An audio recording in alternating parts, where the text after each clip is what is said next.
S story teller channel में आप सभी का स्वागत है। अभी आप सुन रहे हैं हॉरर स्टोरी। तो आज मैं उसका 17वां भाग आप सभी के सामने लेकर आया हूँ। तो आइए देखते हैं कि इस 17वें भाग में क्या होता है। रात के 10 बज चुके थे। वे सभी गहरी नींद में सो रहे थे, पर साहिल को नींद नहीं आ रही थी। वो कभी बैठता तो कभी उठकर इधर उधर घूमता। आज वो बहुत घबराया हुआ था।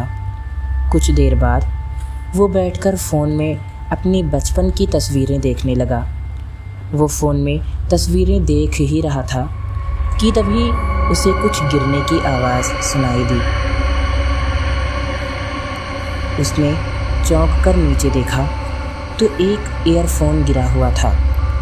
वो ईयरफ़ोन उठाने ही जा रहा था कि तभी उसे याद आया कि वो ईयरफ़ोन तो लाया ही नहीं है और उसके सभी दोस्तों ने अपना अपना ईयरफ़ोन अपने अपने बैग में रखा था। उसने सोचा, खैर छोड़ो, ईयरफ़ोन ही तो है। इस हवेली में रहने वाले किसी व्यक्ति का होगा। जिसका भी होगा, कल सुबह उसको मैं दे दूँगा। कहते हुए उसने ईयरफ़ोन उठाया।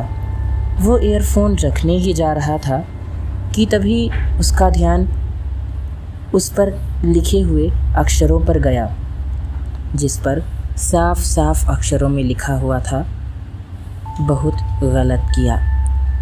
साहिल कुछ नहीं समझ पाया।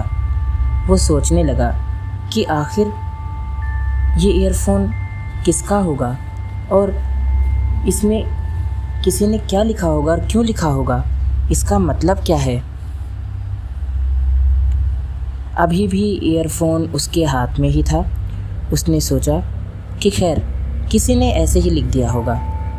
यह सोचकर उसने उस ईयरफ़ोन को टेबल पर रख दिया और बेड पर बैठ गया। फ़ोन चलाने लगा। अब रात के 11 बजने वाले थे।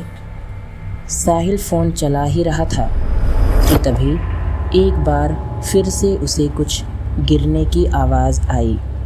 उसने देखा तो उसके पैरों के नीचे से मानो ज़मीन खिसक गई हो, क्योंकि बात ही कुछ ऐसी थी। जिस ईयरफ़ोन को उठाकर साहिल ने अभी अभी टेबल पर रखा था, वही ईयरफ़ोन अचानक अपने आप फिर नीचे गिरा। वो बहुत घबराया हुआ था। पूरा शरीर उसका पसीने से तरबतर हो चुका था। शरीर ऐसे जल रहा हो मानो जैसे उसे बहुत तेज़ बुखार हो। उसने सोचा कि अगर वो किसी और को जगाकर बताएगा तो सभी उसका मजाक उड़ाएंगे। इसीलिए उसने किसी को नहीं जगाया। उसने तुरंत ईयरफ़ोन टेबल पर रखा और चुपचाप बेड पर आकर लेट गया। वह सोने की कोशिश करने लगा। यहाँ पर मेरा 17वां भाग ख़त्म होता है। तो आप लोग अपना ध्यान रखिए और 18वें भाग का इंतज़ार कीजिए। तब तक के लिए बाय, टेक केयर।